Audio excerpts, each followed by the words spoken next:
It sounds like somebody was banging on the side of my house. I don't know. Okay, y'all come and see? I heard somebody outside. Yeah, we checked your house. We checked your backyard. I walked all the way through all these backyards. We checked your front yard. We didn't see nobody. Yeah, so. nobody's out here. You better fucking not. I swear to God, I'll fucking shoot you right in your fucking face. Okay, I'm sorry. Drop the fucking pot! Drop the fucking pot! Drop the fucking pot! 19 shots fired. Trust is the quiet agreement we make with systems we do not control. We believe that when fear pushes us to ask for help, help will arrive. We believe a uniform signals protection, restraint, and order. We believe that calling 911 is the safest decision a person can make in a moment of uncertainty.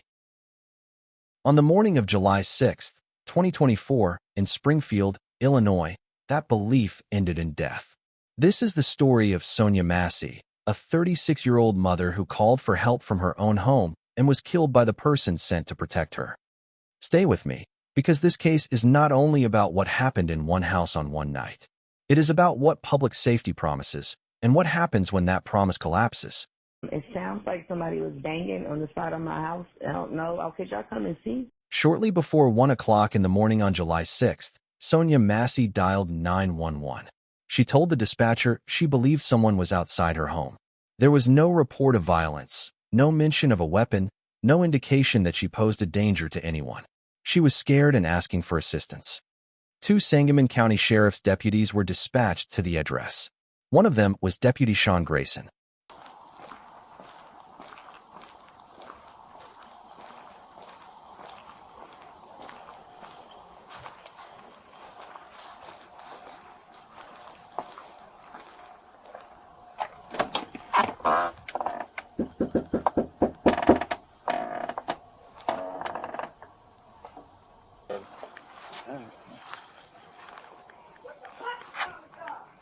Sheriff's office!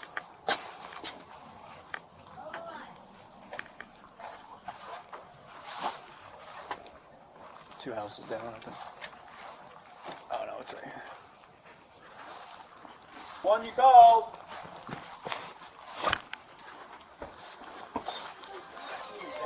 Somebody is down here and I need to go here. Please don't hurt me. Why would it hurt you? You called us. Okay, We're not over. So what'd you hear? somebody keeps outside my house, y'all. Please, Is this your car over here?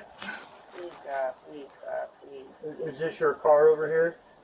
Oh, Please, God. that's not your black car in the driveway? Mm-mm. Oh, well, we checked your yard. We walked around the whole block. We didn't see anybody. When they arrived, the neighborhood was silent. The house showed no signs of forced entry. There was no intruder. What they found instead was Sonia Massey inside her home, alive, speaking, and visibly distressed. This moment is crucial, but to understand its fragility, we must rewind. Before the fatal encounter, police had already interacted with Sonia Massey earlier that day. I ain't got no hot water. I ain't got no lights. I had to throw away all the food. You calling today to get that fixed, you said? Body camera footage from a prior response shows her speaking with officers about personal stress, concerns about her children, and problems inside her home. She appeared upset but not violent. Officers spoke calmly, listened, and eventually left without incident. No force was used. No weapon was drawn. This earlier interaction matters because it demonstrates something critical.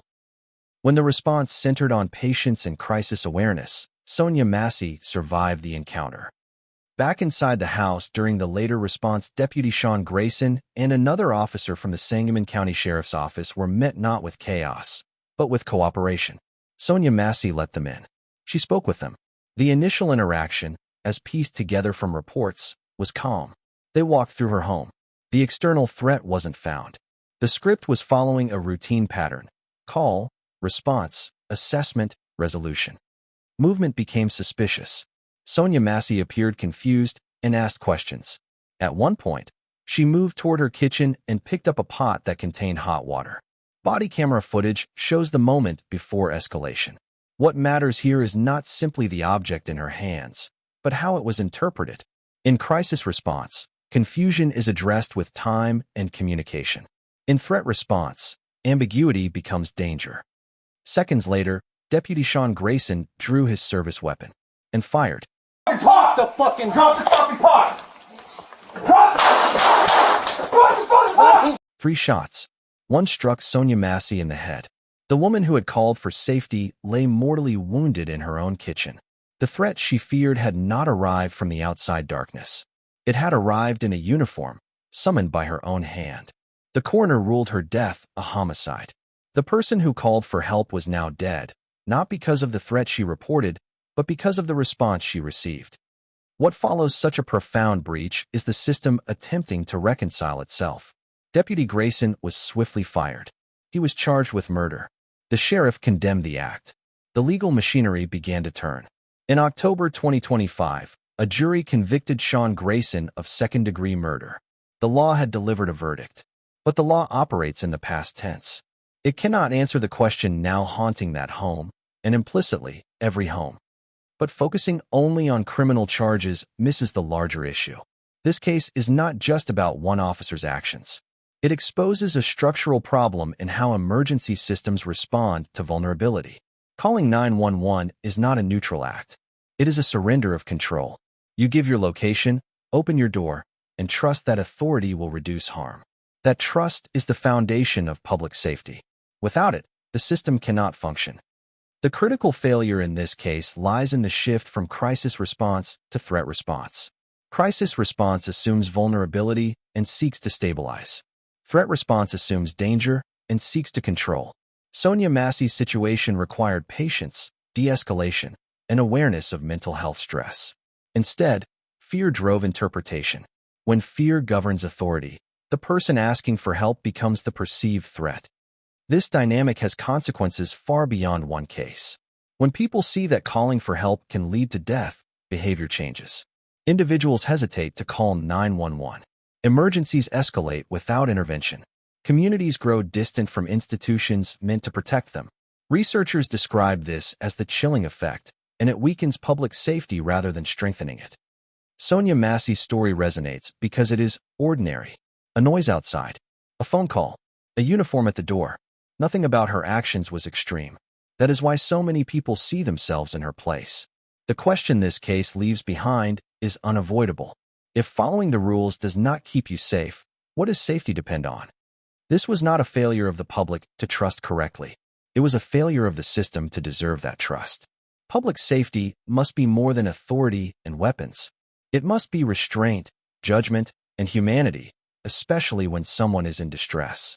Without those elements, power becomes unpredictable and trust becomes dangerous. Sonia Massey called 911 because she believed the system would protect her. That belief cost her life. Accountability matters. Training matters. But public awareness matters too. If this analysis helped you understand what happened and why it matters, share it. These conversations shape expectations, and expectations shape systems. If you want more careful, responsible storytelling about how trust, fear, and authority collide, consider subscribing. Because understanding how trust breaks is the first step toward making sure it does not break again. This is Darktapes.